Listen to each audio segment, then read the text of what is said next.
Good morning. Good morning.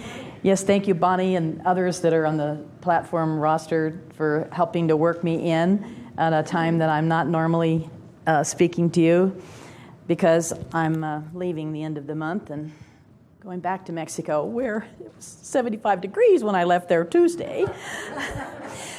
You're talking about crisp January mornings in the part of the reading that Beth gave us this morning, and I felt like that this morning. I thought, well, the good news about being away from the 75 degrees is it's cold enough here to wear my velvet clothing.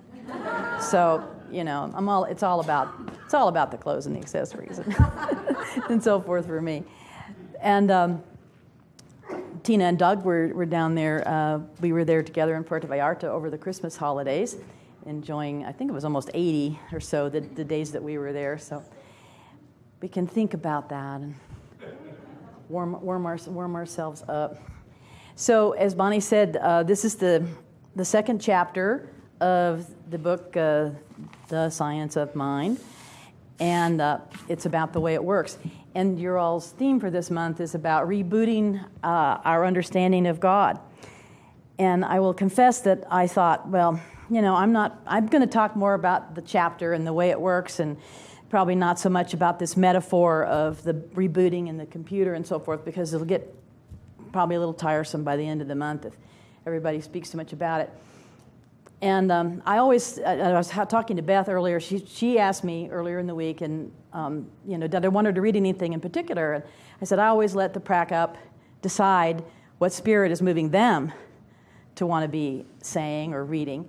And so she told me that partly the reason that she chose what she chose was because she needed it. And I said, well, that's what I do. I stand up here and say what I need to hear.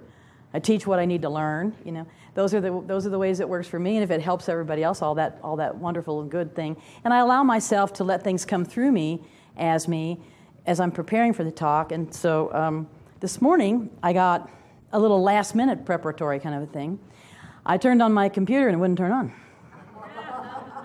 Actually, what happened is that, I've had this computer a couple of years now, and this is the first time this has ever happened. Right now, this morning, probably 20 minutes before I'm due to come here. And it says, boot MSG something or another is missing on a black screen. Fortunately, not the blue screen. I assume they still put the blue screen in. So I thought, well, Peggy, so much for your idea that you weren't going to talk about the computer or rebooting. So I decided, well, you know, basically it turned back on, and I was very fortunate that, you know, it took a couple of tries, but it did come back up, and I left it on, and I hope it'll still be on when I get home. But I was thinking yesterday that part of the metaphor that I would talk about if I were going to talk about it would be that we need to just sort of pretend that it's crashed, you know, that our hard drive's crashed. And so this morning I thought, oh, that's what's happened to me. Be careful what you think about, right? Because we know that what we think about, we bring about. That's part of what I want to talk about today, too. And so all I'm always forgetting to do, I don't know about the rest of you all, and I suppose some of the newest computers may have these things on autopilot, but I'm always forgetting to do the defrag and the virus checks. And, you know, I have this SpyBot thing on my machine. I don't know what you all use. But that's all a part of what would be incorporated in with my talk today, is that because I want to talk about getting rid of the stuff that's in the way, and how when we don't do the work does us. And then I get my computer all whacked out because I haven't done the work. I've been too forgetful or postponing it or just not wanting to take the time or whatever. And then I pay some price for that neglect. Pardon? Get a Mac. Yeah, I guess that's true. They say the Mac doesn't get viruses and so forth, that, like our iPhones don't. Yeah, the Mac is always confusing to me. My daughter has one, and I use it. I try to use it when I'm up in Albuquerque, but it's pretty baffling to me. They say that the Apple stuff is totally intuitive, and to me it's all totally counterintuitive. But Erica's point is well taken, is that really what I'm wanting to talk about today, more about how it works, is how we have to sort of unlearn to relearn. That's part of our idea of getting a new understanding of God. And so a new understanding of how anything works is the learning curve that most of us are going through in the world of technology continually. but we don't always transfer that over to how we're living our lives and how we're working our lives and how we're perceiving our lives being lived as us by Spirit. So the defrag and the virus and all that kind of stuff to get rid of the things that are interfering is a piece of the metaphor that I would bring you today. And as I said, I wasn't going to until God intervened this morning as I perceive it and gave me that little bit of advice there. So what I have here is, my title of my talk is It Works If You Work It, in relationship to the way it works. But in reality, it works no matter whether you work it or not. As I said, if I don't do the work does me. The law is impersonal, as Beth was reading to us. It works whether we are consciously working it or not. Just as if I drop this pen, the law of gravity, I can't say, oh, don't fall, don't drop, don't hit the ground, because the law of gravity is going to be the predominant operation of law. And the spiritual laws of the universe are equally as impersonal and equally as scientifically strict, that A plus B equals ABC. No, 2 plus 2 equals 4. That these things are inevitable in the operation of the Spirit. So the things that Beth read this morning, which I think pretty much covered everything I wanted to talk about today, so it was a great reading. First of all, that God is universal, good is universal, and that all of it is good because all of it is God.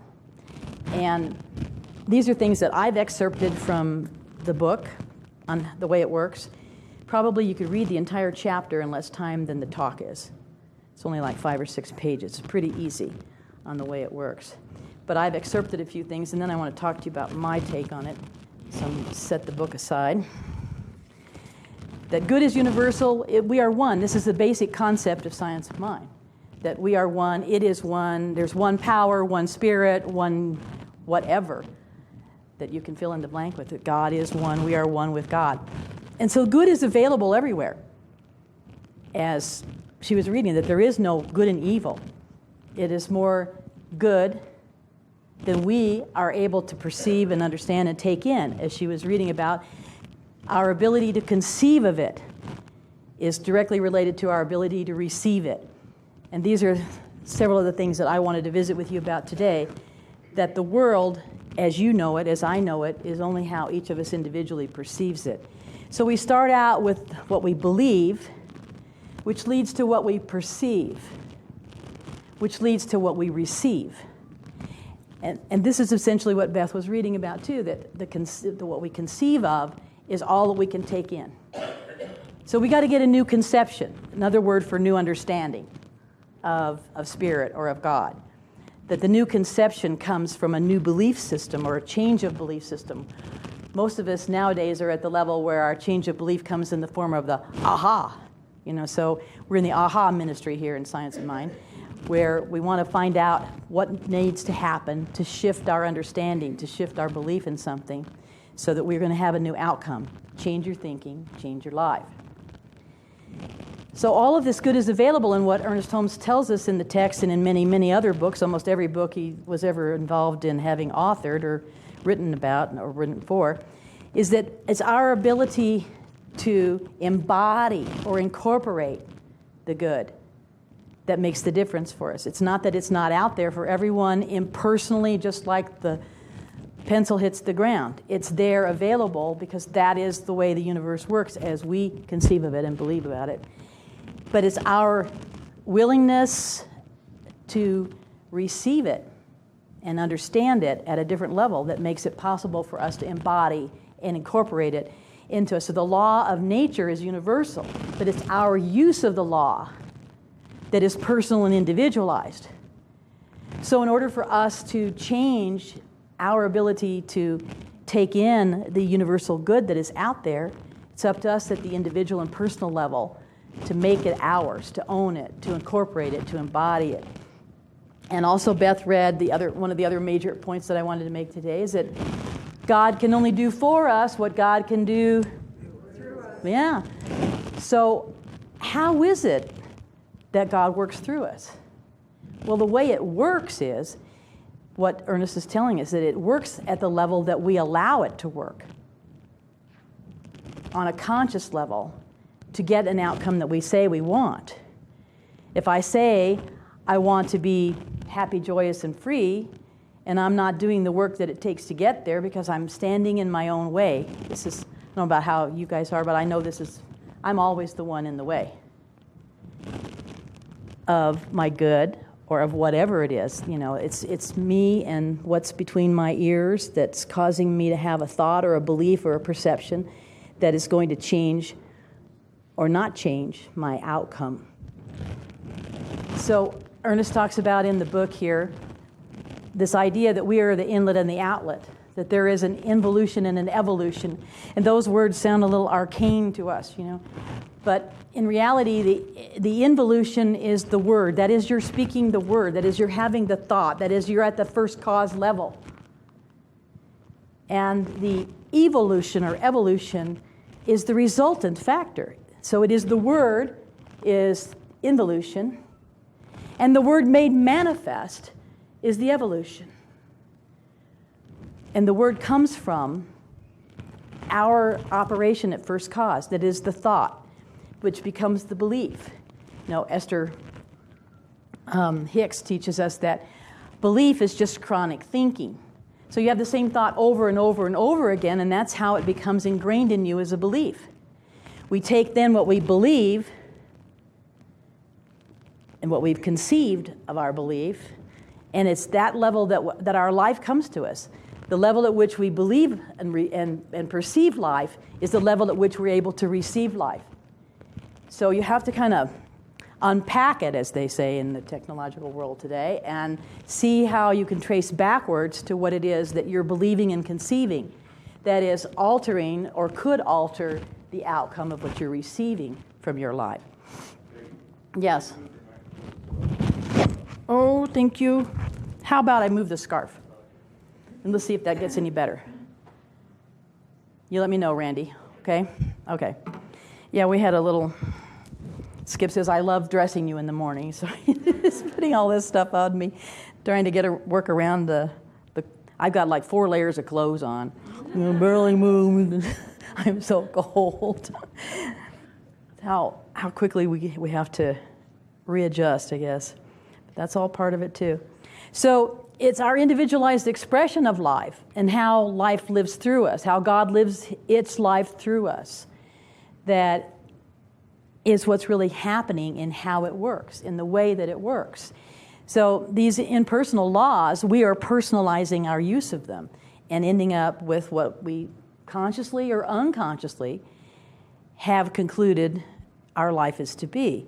Now, Ernest says that 90%, he says in this book here, Living the Science of Mind. Now, this, of course, when he was writing this, and neuroscience may tell us differently today, but he says that 90% of what's going on in our lives is at the unconscious level. So that's how I know that I'm in my own way most of the time. It's my unconscious. It's that I don't know what I don't know because it's at that unconscious level. So how do I bring my unconscious to the conscious level? To me, that is the whole concept of what the work of Science of Mind is all about. And my own self-growth, my own interpersonal work, and yours too. It's about how do we get in touch with what's operating at the unconscious level that is out picturing at the physical level that maybe we were telling ourselves we didn't consciously choose. And we probably didn't consciously choose it because it's operating at the unconscious. So we're making our choices of our thoughts and our emotions that are derived from our thoughts that are showing up in what it is that we perceive our life to be. He says in, I forgot which book it is. I guess I didn't. It must be this one, Science of Mind. He says, when we see it as it is, then we shall see ourselves as we are. But we can only see it through our own eyes. And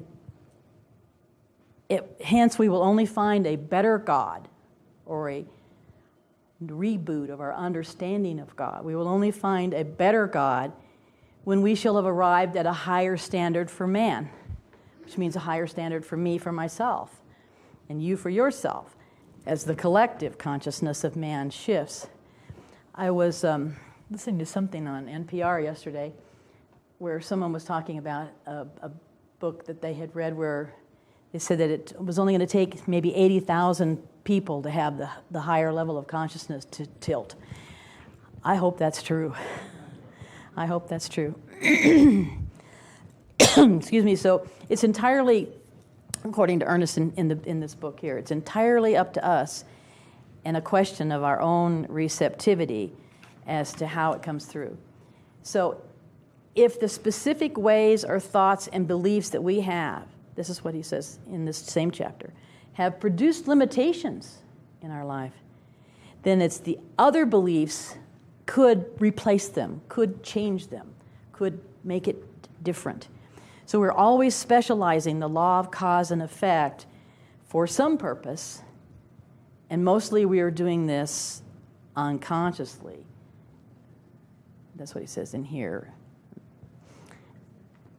So knowing that it can only work for us as it works through us, can we begin to accept more good, as Beth was reading at the end of the chapter there, where it says, if we could begin today to decide that we're going to have more good today than we had yesterday, and more good tomorrow than we have today, that decision is enough to shift your frame of reference, your perception about your life and your world, that could result in something that changes the reception of your life and your world. So some of the thoughts that I have about how this can work, because it seems like it's pretty easy to say, well, just get a new idea.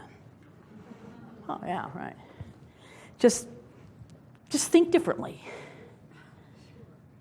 Just have a different thought. And he talks in here about, in the Living the Science of Mind, on page 193, he talks about how the first steps to having a new future, to having a better future today, in the chapter that's called Creating Your Tomorrow Today. He says the first step is to stop entertaining negative thoughts of the past.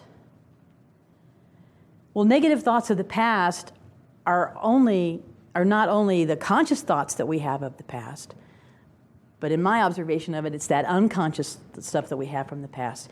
And Ernest talks also about how we have a past negativity that started to be formed in infancy. In Ernest's days, they didn't use the words inner child or childhood wounds or any of the more popular psychological terms today. But he says it begins in infancy. And this is where I believe that the negative thoughts of the past are rooted.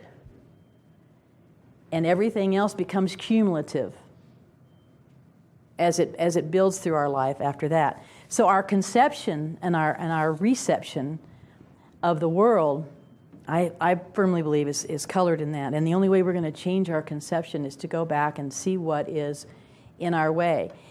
If we look at it from the standpoint of energy, which he talks about in the chapter on how it works, that it's all energy and this energy is available to all on an equal level. And as they say in the movie The Secret, you can use electricity to cook a man's food or to cook a man. So it's a matter of how you decide that you're going to apply this universal law, that we are able to choose because we have this freedom. He talks in the book, too, about how the way that we feel that we only can feel that we're in bondage because we once were in freedom, and that we've made a choice to bind ourselves up with our own thought process, our own thinking, our own activity based on our thinking. That if we were to turn that around and just think differently. But I think that, and Kobe Judah once said to me in a time when she came here for an anniversary celebration that we had for the Mastery in Life Center, that what's been thunk can be unthunk. And again, it sounds glib, it sounds easy, or it sounds simple at any rate, but it's not easy. as I've experienced it. And if any of you all have experienced this as an easy process in your life of changing your thinking to change your life, I'm happy to sit down. You come up and talk to us about, share your experience, strength, and hope. That would be much better for all of us to have gone home with perhaps than what I'm saying today. But I do think it is true that what's been thunk can be unthunk. I know that I've observed in my own life many things that I once thought that I learned to unthink, that I learned to reboot, that I learned to get a different understanding of, that I had an aha about. And I've learned about things that I've taken myself, back through to this childhood level. So what are some of the tools? Because this is what we're about in Science of Mind. We want to talk about practical spirituality. What are the tools that help us to get to a new level of where we can conceive, believe, receive, have these things come through us, for us, as the way it works, and see the experience of it and embody it and incorporate it into our lives so that we can call it our own, we can make it our own. Our tools that I think that we offer here are classes that was just talked about, the Beyond Limits that Barbara's going to be teaching. It's a great class if you haven't taken it. If you've taken it, take it again. I don't know about you guys. I don't think I'm unteachable, but I got a bad memory. I have to be reminded of things. I have to be reminded. And classwork is one of the ways to do that. Meditation, prayer, those are tools that we offer up and teach how to do. The scientific prayer of treatment, the 5 steps of treatment. And meditation, which Ernest teaches in his work, when you think about when this was written in the 20s by someone in the Western world, not in the Eastern philosophy, although he was very steeped in Eastern philosophy, but he's writing for the Western reading public and talking about meditation being the tool to allow you to get in touch with your intuition. That intuition is God within you that can direct your actions in your life. And other tools that we have are outside of the church itself, things like Course in Miracles. You still doing Course in Miracles, Anthony? To me, the Course in Miracles is the best belief buster you could find, that can take you to the place where you want to throw the book at the wall, because you don't want to have to rethink this. You don't want to have to think it differently. You don't want to believe differently. You don't want to accept what it says. Well, that's the situation that we're finding ourselves in most of our life, of that negative thought of the past that Ernest says we need to get rid of. That negative thinking about the past is just simply a resistance that we've brought all the way to the present. We're resistant to whatever happened or what we think happened or who did what to whom when, and we are unhappy about whatever the outcome is that we think is going to happen. So we carry all that negativity from that resistance all the way to today and tomorrow and the next day, unless we do something to shift it. Shift can happen. We promise you. Everybody in this room has had shift, right? Exactly. So another one that I've found very useful for me is the 12-step program. That is also a way of living and a philosophy of life that's very much in alignment with Science of Mind, and has many practical tools to offer for how to live a better life, how to be happier, how to have a destiny that you formed for yourself, rather than one that addiction or codependency is forming on your behalf. So these are some of the tools. And so what I like to teach in my bumper sticker fashion that I'll share with you is when we are able to trace it, face it, erase it, and replace it, that's when we've gotten to the place where there is a new attitude, there's a new thought, there's a new understanding, there's a reboot that may have happened on a gradual basis rather than the cosmic 2x4 basis. But nonetheless, you don't wake up in the morning and see your computer off like I did today. It might be more gradual than that, but it can be as sudden as that too. And another way that I teach it that has to do more with how we use scientific prayer or how we use treatment is what you're treating about is something that has been revealed to you that you want to change or that you want to shift or that you want to consciously make an effort to work on rather than unconsciously be in your own way about. So you reveal, you feel. I don't believe in the spiritual bypass or the spiritual shortcut. In both cases, it leads us off of the path into a detour that won't get us where we want to end up being. So the spiritual bypass of saying, well, don't feel that, don't get angry, don't do this, don't do that. I believe that the body and the emotion is our communicative tool, both to ourselves and to others. If I feel something, it's a little signal about it. And if I'm just deciding, oh, well, I'm not going to feel that, I'm just going to, I don't want to go there.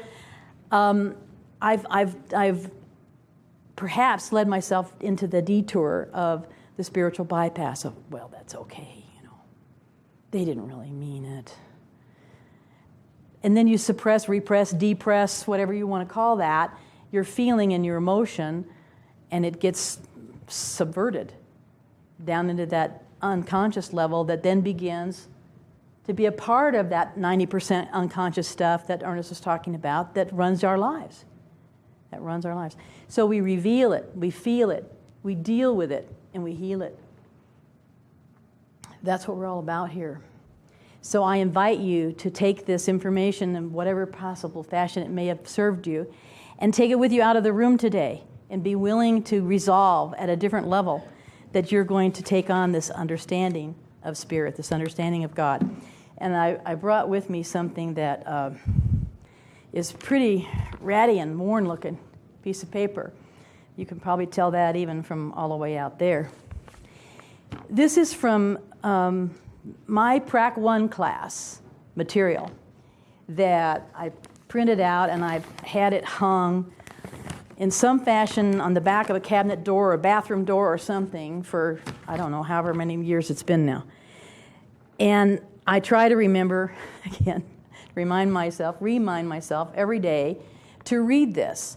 And I thought at the beginning of the year when people are talking about intentions and resolutions and reboots and changing your understanding, that I would share this with you. It's called The Moments of High Resolve by Dr. Howard Thurman. And it says, despite the dullness and barrenness of the days that pass, keep fresh before me the moments of my high resolve. If I search with due diligence, I can always find a deposit that was left by some former radiance, but I had forgotten it.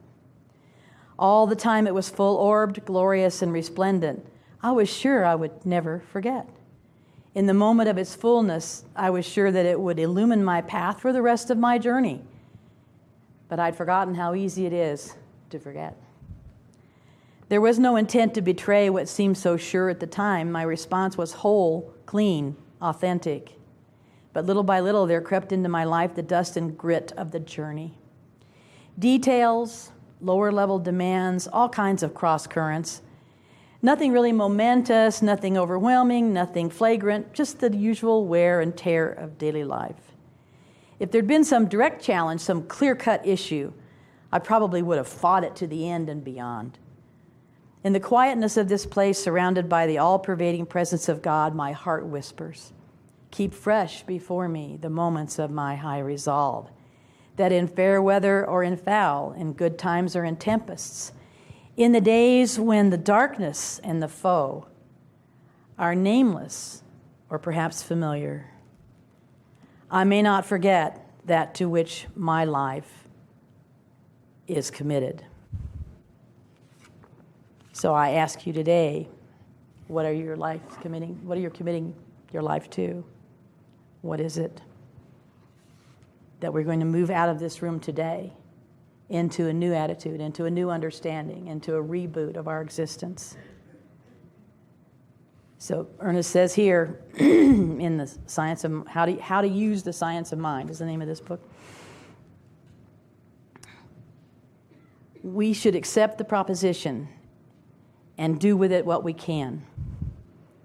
Have we enough conviction to turn from negative conditions and mentally contemplate their opposite? Can we turn from poverty and want to an acceptance of abundance? Can we turn from sickness to a belief in health? Can we shut out discord just long enough to contemplate harmony? And have we the courage to proceed on this basis? The effective practitioner of this science of mind has the will to try, the courage to make the attempt, the faith to believe in himself because he has confidence in the law of good. The simplicity of this conviction is enhanced when he realizes he has nothing to change but himself. Thank you.